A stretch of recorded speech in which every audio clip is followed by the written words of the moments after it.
Olá pessoal, boa tarde. Meu nome é Ellen. Eu venho aqui hoje fazer esse vídeo com o intuito de divulgar um pouco mais sobre o que é embolia pulmonar, né?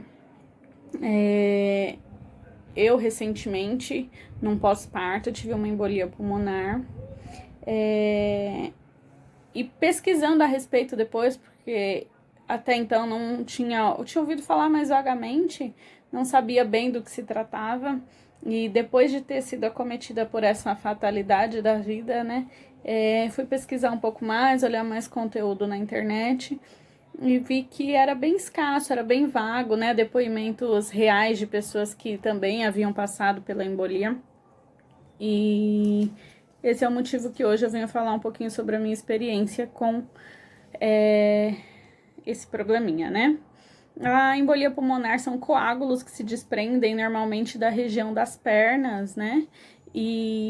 Ou pelve, e elas sobem pelo coração, sobem pelas veias cavas, pelas veias mais espessas, mais calibrosas, né? Passam pelo coração e se alojam nos pulmões. E pode levar, muitas vezes, né, a óbito. Por ser uma doença silenciosa, ela normalmente não dá sinais, assim, esclarecedores do que é. E por isso muitas pessoas não conseguem nem ter o diagnóstico antes do falecimento, infelizmente, né? Porém, eu sou uma das pessoas, como muitas que eu venho acompanhando aí nos vídeos, que graças a Deus teve uma segunda chance aí, teve uma oportunidade de continuar trilhando a vida. Papai não quis ainda do ladinho dele, né? No meu caso, eu tive a embolia no pós-parto. No dia seguinte a um parto cesariana, meu parto cesariana foi agora dia 14 de novembro de 2019. No dia 15, no dia seguinte, eu comecei a sentir muita dor no ombro direito. Questionei a minha gineco, porém, quando a gente está gestante, tudo envolve a gestação, né? Então, relacionaram a gestação. Ou era dor por amamentar, ou era alguma reação da anestesia. Fui embora de alta 3 dias depois, com instruções, com alguns medicamentos para dor e com medicamento para controlar essa reação, suposta reação alérgica à anestesia, né? Porém, as dores foram se intensificando. Do dia 15 até o dia 27, mais ou menos, de novembro, de outubro, perdão, eu sentia muitas dores, incontroláveis dores de chorar. A partir do dia 27 de outubro, eu já não conseguia mais dormir deitada. Imagina, amamentando, com dores do parto, dores nos pontos, né, da cesariana, com todo aquele turbilhão de hormônio, com dores para amamentação e ainda tendo que conviver com essa dor nas costas que era insuportável. Eu me recorri a vários hospitais, tanto públicos quanto privados, e todos com um diagnóstico de que, isso aí, essa dor que você está sentindo no braço, na verdade no ombro, que reflete para as costas, com certeza é uma dor muscular, é uma dor física, é pelo processo de amamentação, isso vai passar. Tomava Tramal na veia, vinha para casa ainda morrendo de dor, não conseguia deitar, crise mesmo, com muita dor, pior do que a dor de ter um filho. Para as mulheres aí que estão vendo, sabem do que eu tô, e são mães, sabem do que eu tô falando. Eu cheguei a episódio de tentar deitar, depois de ter sido medicada, tentar deitar, e minha mãe me auxiliando, tentando me acompanhar para deitar, e eu gritava de dor, chorava de dor, não aguentava de dor. Enfim, fui diagnosticada com dor muscular, fui diagnosticada com, como a minha gineco disse, reação à anestesia, e por fim com uma tomografia de tórax, só que sem contraste, porque não podia contrastar por estar amamentando. Fui diagnosticada com uma bronquite. e tomando inúmeros remédios para dor, amoxicilina, remédios para antibióticos para combater a tal pneumonia. E aí, num belo dia, eu vi que o meu leite estava reduzindo, as dores não aliviavam. Isso no dia 6 de novembro, já tinham se passado quase um mês aí, eu com essa dor, né? E fui a um pronto-socorro, não, minto, marquei uma consulta de emergência para minha filha, no Hospital Sino Brasileiro aqui em Osasco, onde eu a tive. E nessa consulta de emergência, com uma pediatra para minha filha, para saber se algum dos remédios, porque pesquisando na internet eu vi que um dos remédios que eu estava tomando poderia interferir na válvula do coração dela, na formação da válvula do coração. Tinha sido um ortopedista que tinha dito que eu estava com dor muscular e tinha me dito para tomar esse remédio. Li a bula, mas não achei nada, nenhum agravante. Fui na internet pesquisar e falava que quem amamentava poderia ter risco na válvula do coração do bebê. Tá, marquei de emergência essa consulta.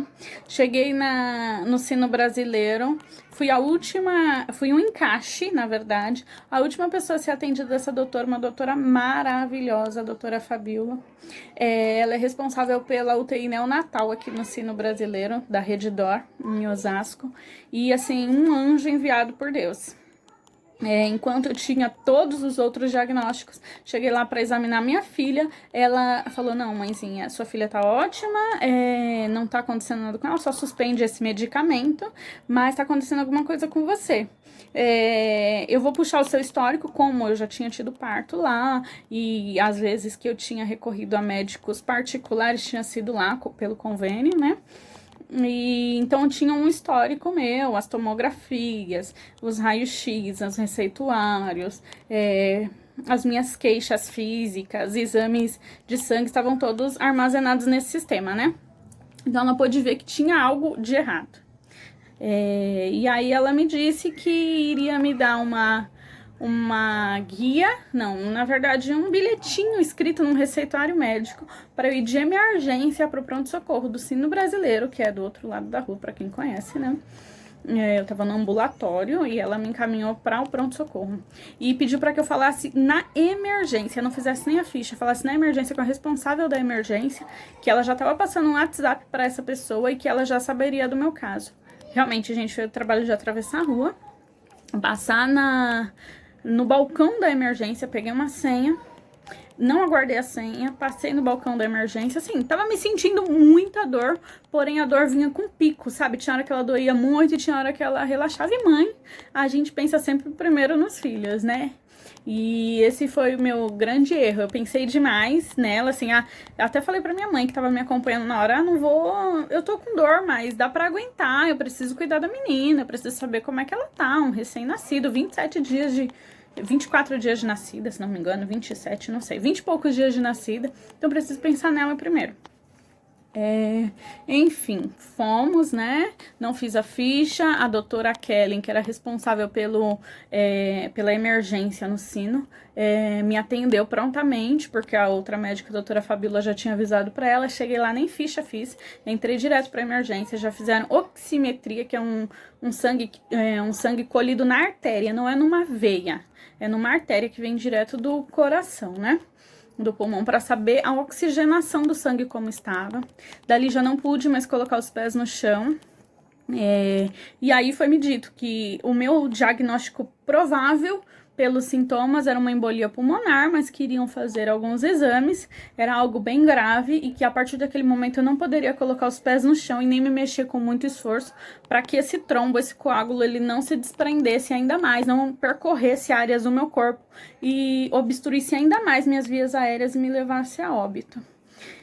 Então, assim, foi um baque, né? Assim, você acredita que pode acontecer com qualquer pessoa, mas não com você. Eu, a princípio, achava que estava me tratando de uma pneumonia ou de uma dor muscular. Não achava que era algo tão grave. E, muito pelo contrário, já era embolia me matando. Se naquele dia não tivesse ido ao pronto-socorro, de repente hoje eu não estaria gravando esse vídeo. Minha embolia pulmonar foi maciça, deixa eu continuar o vídeo, né? Fui a fazer tomografia, hemogramas, coagulograma, exames de genética, fiz um eletro e essa oximetria. E foi diagnosticado em menos de meia hora que eu estava com uma embolia pulmonar. Na tomografia, depois de 2 horas que essa tomografia saiu, né? 1 hora e pouco, aí viram o grau dessa embolia por imagem, né? Era uma embolia maciça, praticamente maciça. Ela comprometeu muito do meu pulmão, muita parte do meu pulmão, e não de um pulmão só, dos 2 pulmões. Então, os meus 2 pulmões estavam bem comprometidos e, além da embolia pulmonar, eu tive um derrame pleural. Então, tinha comprometido muitos vasos dentro do meu pulmão. E a gente, como eles me explicaram, como um peito de frango que tem aquela capinha, aquela película protetora, o nosso pulmão também tem. E ele tem que ser simplesmente aquela pelinha e o pulmão, a pele do pulmão. E no meio dessa membrana, no meu caso, criou um líquido. A dor que eu sentia não era a dor da embolia, porque normalmente a embolia não tem dor, ou se tem dor não é nesse grau. O que me fez sentir muita dor foi o derrame pleural. Foi essa água na pleura, né, nesse tecidinho, nessa membrana, uma água, um líquido do pulmão que ficava entre o pulmão e essa pleura, né, essa pele fininha, e aí me dava essa dor insuportável. Então, um dos fatores que me deixaram viva, que me fez procurar com tanta intensidade médicos, porque eu tava indo todos os dias ao médico, se não no público, no privado, no mais perto de casa, quando a dor tava muito forte, foi o derrame pleural, foi a dor intensa do derrame pleural, não tanto da embolia. Enfim, começaram uma série de exames, uma bateria de exames. Já foi me dito que eu iria ficar na UTI, tava só aguardando a liberação do convênio para subir pra UTI. Então, você imagina, eu imaginando que já ia ficar internada, uma internação num ambulatório, num leito comum já é ruim, imagina te falarem que você vai para uma UTI. Hoje eu dou glória a Deus por ter ido pra dentro de uma UTI, porque o cuidado é intenso, realmente. Unidade de terapia intensiva. Então, 24 horas eu tinha uma equipe de médicos, eu tinha enfermeiros o tempo inteiro, cuidando, tratando, acompanhando. De 5 em 5 minutos entrava alguém dentro para ver meus sinais vitais, fiquei ligada em máquinas o tempo inteiro, fiz utilização de VO2, que é uma máscara, para expandir o meu pulmão, para forçar o meu pulmão a ter uma capacidade física melhor e assim reabilitar essas áreas. Fiz uma série de tomografias, uma série de raio-x, exames de monitoramento de patologia, de mutação genética, sendo acompanhado 24 horas o tempo inteiro, tirando exame de sangue. Enfim, fiquei na UTI 7 longos dias. 7 dias, assim, com psicológico totalmente abalado. Eu tenho 2 filhos, um de 10 anos e uma bebê que tava com 20 e poucos dias. E, assim, a cabeça aqui, né? Psicológico totalmente abalado, desestruturada, não sabia se eu poderia sobreviver ou não àquela embolia, porque ela foi praticamente maciça, comprometeu muito dos pulmões, e então, assim, até psicólogo tive que passar, porque eu fiquei totalmente descompensada, acreditando que Deus é Deus, ele era fiel, ele tinha enviado o anjo, aquela moça, aquela doutora Fabiola, para me atender prontamente naquele dia. Não foi em vão, não foi à toa. Acredito sim, minha fé é muito em Cristo Jesus, não é Deus. Eu creio que foi Ele quem me curou, me livrou, me salvou, me mantém viva até hoje para eu fazer o meu tratamento, meu acompanhamento. Mas por que você teve embolia? Muitas pessoas leigas no assunto. Comprometeu o pulmão, então porque você fumava. Não, não fumava, gente, não tem nada a ver com isso. A embolia pulmonar, como eu disse, são coágulos. O sangue sai da forma líquida e ele forma trombos, forma coágulos. E esses coágulos se desprendem de algumas áreas e obstruem o pulmão. Eu tinha fatores que me levavam a ter fatores trombogênicos, como eles dizem, né? Fatores que poderiam fazer a coagulação do meu sangue não ser normal, que era a gestação. Toda mulher gestante, ela é trombogênica, tem uma grande possibilidade de ter trombose, de formarem trombos, né, numa mulher gestante. Um pós-parto, após uma cirurgia, qualquer que seja ela, a chance de ter trombos também aumenta muito mais.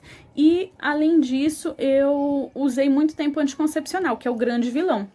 No momento em que eu estava internada, tinha meninas lá de 13, de 15, tinha senhores de idade. Então, é uma doença que não escolhe, ela é uma doença oportunista. Tem fatores de risco que aumentam isso. Então, viagens longas, viagens aéreas, tem até famosos aí, que não me recordo quais, que depois de uma viagem aérea muito grande, de um percurso longo tiveram, acompanhei aeromoças que tiveram, porque trabalham com isso, gestantes, pessoas que depois de uma gestação ou depois de uma cirurgia plástica que seja, tiveram, então tem fatores que agravam a embolia pulmonar, né? O fator de risco, que são esses que eu disse, que podem levar você a ter uma trombose e da trombose passar para uma embolia.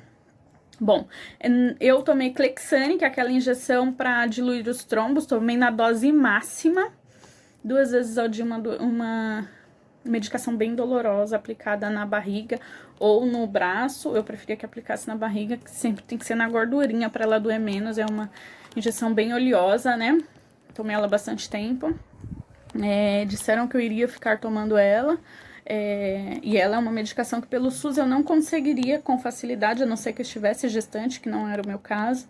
Então, eu ainda cheguei a pesquisar, era R$126, 2 injeções, na farmácia mais em conta que eu achei, e eu teria que tomar aí por uns 6 meses, em média, tomando todos os dias 2 injeções por dia. Então, meu tratamento ia ficar numa média de R$5.000.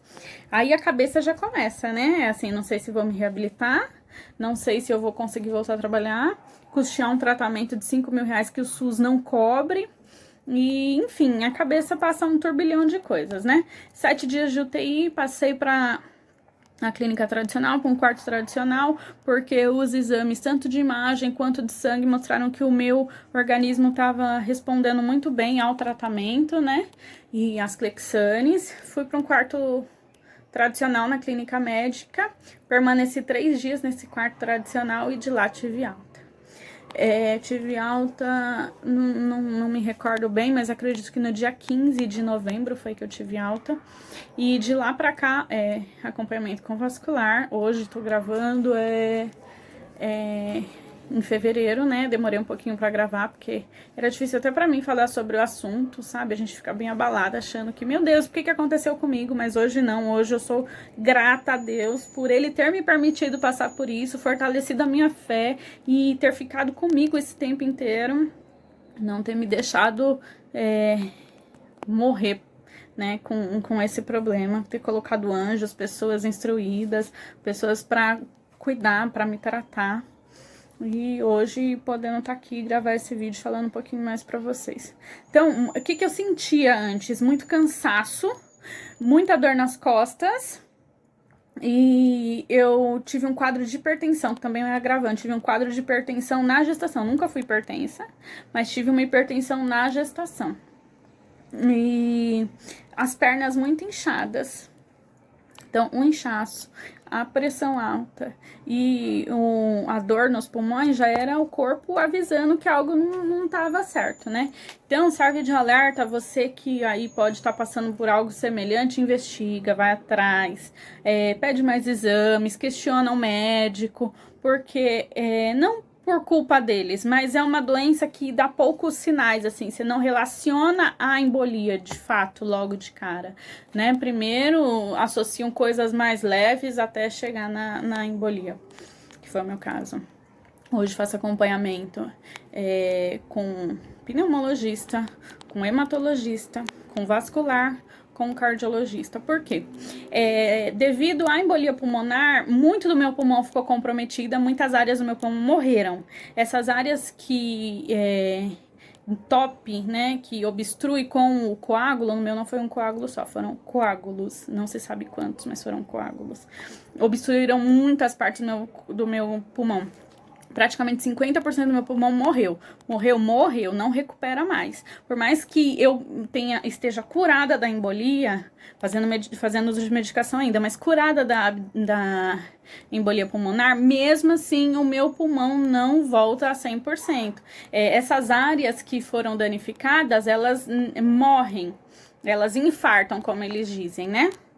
E não se reabilitam mais. Então, o meu corpo, ele tá aprendendo a viver com o que sobrou do meu pulmão. Esse 50% que restou, o meu corpo está se reabilitando para esse 50% dar conta do funcionamento de todos os órgãos, todos os tecidos do corpo. Ainda sinto muito cansaço, muita falta de ar.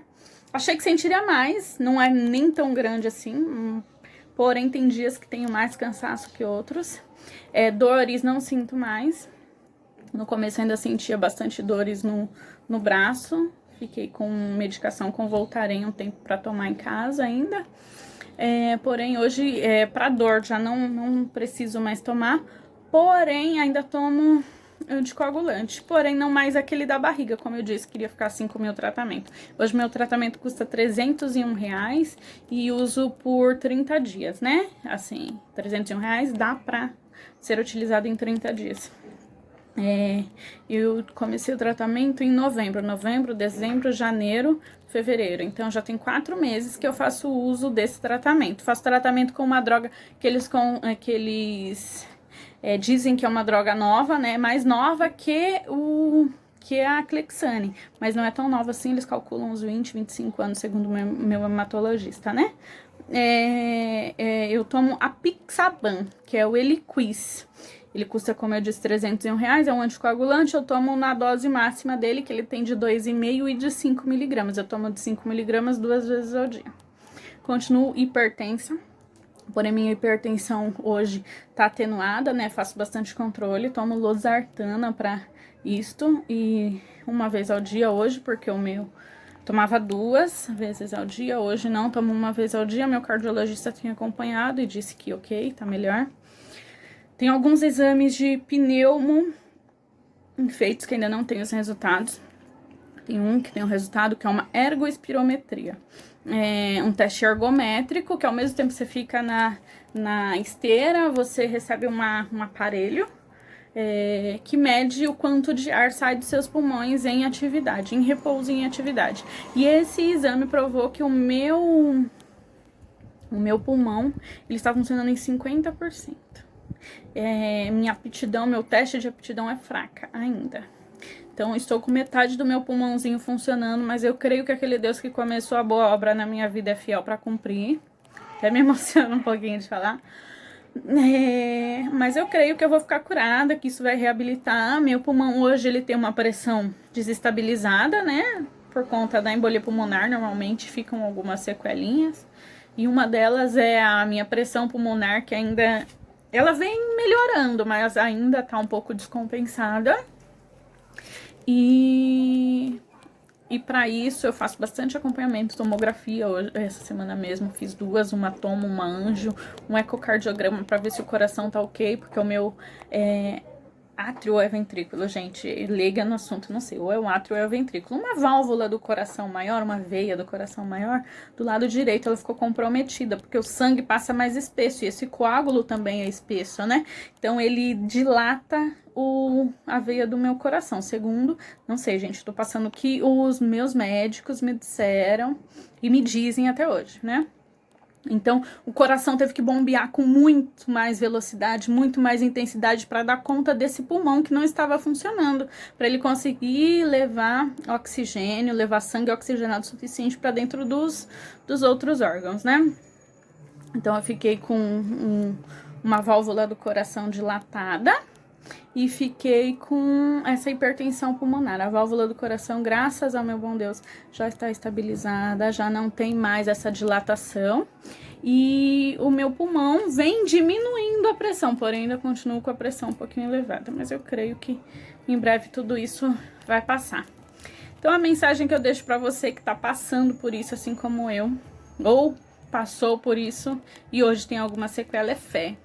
Eu acho que o que nos mantém vivo, nos impulsiona a lutar um pouquinho mais, é ter fé. Não desistir, não desanimar. Muita gente falava, Ellen, você é forte demais. Eu, se tivesse passado por metade disso, teria desistido da vida. Muito pelo contrário, Deus me fez ainda mais forte para lutar pela minha vida, para buscar pelos meus filhos. Me provou que eu sou mais que vencedora e que por isso eu tenho que levantar todos os dias agradecendo a Deus pelo sol, pela chuva, pelo dia que nasce, pelo fôlego de vida que Ele põe nas minhas narinas e lutar sempre mais. Hoje eu sirvo de testemunho vivo para você que está assistindo, para as pessoas que me conhecem, meus companheiros de trabalho, meus familiares, de que Deus existe, que Ele olha por nós, Ele nos deixa passar uma prova, um perrengue aqui, outro ali, por circunstâncias da vida, né? Mas que Ele é fiel para nos deixar forte, nos passar pela tormenta, enquanto todas as pessoas se afastam, alguém vira as costas, ou nesse momento de dor, de aflição, você consegue perceber que Deus se faz presente na nossa vida, que cuida da gente, que ama a gente como filho. Então, você que tá passando por isso, você que tá com uma dor estranha, você gestante, você que faz uso de anticoncepcional, mantenha a sua saúde em dia. O corpo dá sinais, o corpo mostra. Então, corre atrás. Receber um diagnóstico como eu. Não é nada, é uma pneumonia. Não é nada, é uma dor nas costas, é uma dor muscular. Continua pesquisando, continua indo atrás, o especialista aqui te disse isso, vai no especialista ali, vai em outro hospital, vai em outro consultório, não se conforma com a única decisão, porque infelizmente muitos profissionais não fazem por amor. Como eu disse, é uma doença silenciosa, nem sempre ela dá os sinais corretos, eles não vão associar, mas muitos profissionais não fazem com amor, né? Eu peguei nessa última vez que eu fui ao médico, dessa doutora Fabiola, dessa doutora Kelly, eu peguei uma equipe excelente, me vasculharam de ponta cabeça, viram todos os órgãos do meu corpo por imagem, fizeram muitos exames que eu nunca nem imaginei que existisse, e você via que peguei uma equipe que realmente trabalhava por amor, que não carrega um diploma simplesmente, porque é o que mais me dá dinheiro agora. Eu peguei uma doutora, a doutora Jocilene, da clínica médica, da emergência na clínica médica, que se emocionou junto comigo. Na hora que eu recebi o diagnóstico do que eu tinha, e antes de subir para uma UTI, e que foi me passado, que eu iria para UTI, que eu iria ficar sem meus filhos, que eu poderia não voltar, e tudo aquilo que eu estava passando, eu chorei, que parecia que meu mundo estava acabando, me questionava por que eu, e essa doutora, que também tem um filho pequeno, que você vê que realmente faz o negócio por amor, me abraçou, chorando, em prantos comigo, falando, seja forte, você vai vencer, você precisa ser forte, você precisa lutar para o seu corpo responder, você não pode deixar se ofender, não pode deixar cair com um laudo, com um diagnóstico. Vamos lutar junto, a gente tá aqui pra te ajudar, você vai sair dessa, eu sei que é difícil, eu também tenho um filho, e eu questionava, nossa, se eu for usar mesmo esse remédio, eu não vou mais poder amamentar, se eu sair dessa, como vai ficar minha filha tá agora, vai ter que ficar numa mamadeira com a minha mãe, se ela não pegar, e se ela, calma, a gente tá aqui, a gente vai fazer o melhor por você, e realmente, assim, fizeram o melhor por mim. Eu sou muito grata a todos, desde da equipe médica, enfermeiro, todo mundo que esteve comigo o tempo inteiro. Eu sou muito, muito, muito grata, primeiramente a Deus e segundo a eles que estiveram comigo. Eu sei que ficou muito longo isso aí, gente. Tô tremendo aqui, tô gravando no celular. Não é nada profissional, é um vídeo caseiro mesmo, num celular, com áudio ruim, com uma iluminação ruim, mas eu acredito que a mensagem que eu deixo hoje é para quem teve e tem sequela, fé, força, se eu venci, todo mundo vai vencer, eu tenho degraus ainda a trilhar nessa doença aí, nesse probleminha, mas eu creio que todos eles eu vou vencer, assim como você, que está passando por isso, ou que passou por isso e tem sequela. E você que está ouvindo e agora recebeu um diagnóstico, também fé, corre atrás, luta,